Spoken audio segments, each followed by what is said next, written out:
খাবারে একটু অনিয়ম করলেই পেটের অসুখ শুরু হয়। ইদানিংকালে কিছু পেশেন্ট আমরা পাচ্ছি যারা চেম্বারে এসে বলছে, স্যার পায়খানা কখনো শক্ত কখনো নরম, ঠিকঠাক ক্লিয়ারভাবে বের হতে চায় না। অনেক চেষ্টা করার পরেও মনে হয় পায়খানা করার পরে একটু পায়খানা পেটে রয়ে গেছে। যে খাবারই খাচ্ছি পেটের গন্ডগোল দেখা দিচ্ছে, পেটের সমস্যা নিয়ে একটি জটিলতার মধ্যে আছি।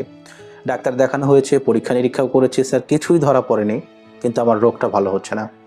এই রোগের নাম হচ্ছে ইরিটেবল বাউল সিনড্রোম, যাকে আমরা আইবিএস বলি। যখন আপনার অন্ত্রের কিছু অস্বাভাবিকতা আপনি দেখতে পান, কিন্তু পরীক্ষা নিরীক্ষা করতে গেলে পরীক্ষা নিরীক্ষা নর্মাল আসে। এই রোগটার নাম কি বললাম? Irritable bowel syndrome.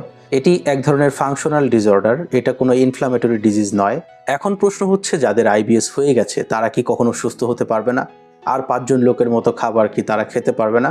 খেতে পারবে। প্রচলিত চিকিৎসায় যেখানে শুধু গ্যাস্ট্রিকের ওষুধ খাইয়ে বছরের পর বছর রোগটিকে দমন করে রাখার চেষ্টা করা হয়, হোমিওপ্যাথিক চিকিৎসায় সেটা প্রাকৃতিকভাবে গোড়া থেকে আরোগ্য হওয়া সম্ভব। হোমিওপ্যাথি আপনার পেটের অসুখটাকেই শুধুমাত্র কমিয়ে দিবে, নির্মূল করবে তা নয়।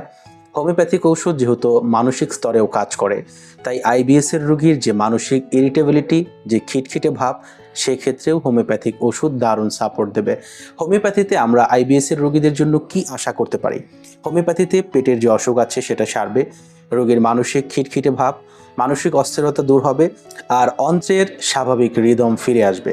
অর্থাৎ শুধুমাত্র ঔষধ যে কয়দিন খাবেন ওই কয়দিন ভালো থাকবেন এমন নয়, সারা জীবনের জন্য রোগটি চিরতরে দূর হয়ে যাবে।